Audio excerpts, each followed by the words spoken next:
महाराष्ट्र शासन वित्त विभाग यांनी काल जो परिपत्रक आहे तो दिनांक 22 जुलै 2026 म्हणजे काल निर्गमित झालेले शासन परिपत्रक आहे, महाराष्ट्र शासनाचे परिपत्रक आहे आणि पेन्शन संदर्भात आलेलं हे शासन पूरक पत्रक आहे.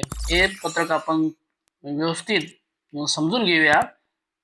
राज्यातील सर्व शासकीय कर्मचारी आणि निवृत्त वेतनधारक साठी आलेली अत्यंत महत्वाची बातमी आहे. हे महत्वाचं GR आहे.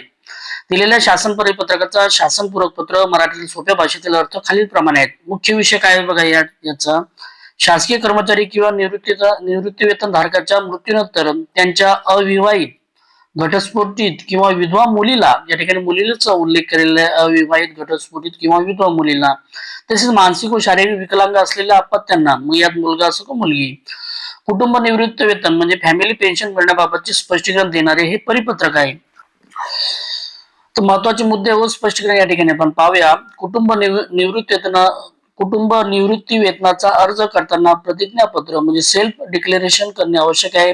शासकीय कर्मचारी निवृत्ती वेतनधारक किंवा हयात असलेल्या कुटुंब निवृत्ती वेतनधारक जिवंत असताना संबंधित मुलगी, अविवाहित, विधवा किंवा घटस्फोटित त्यांच्यावर अवलंबून असणे बंधनकारक आहे.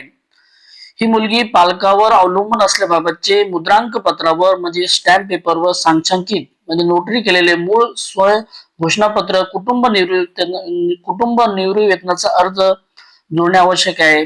स्वघोषणापत्र कोणाचे असावेत?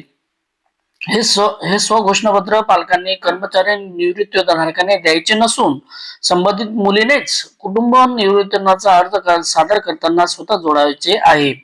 टिप: हे परिपत्रक महाराष्ट्र शासनाच्या अधिकृत संकेतस्थळावर हे जे वेबसाईट आहे बघा उपलब्ध असून तो डिजिटल स्वाक्षरीने प्रमाणित केलेले आहेत आणि हे शासन निर्णय कालच निघालेले आहेत.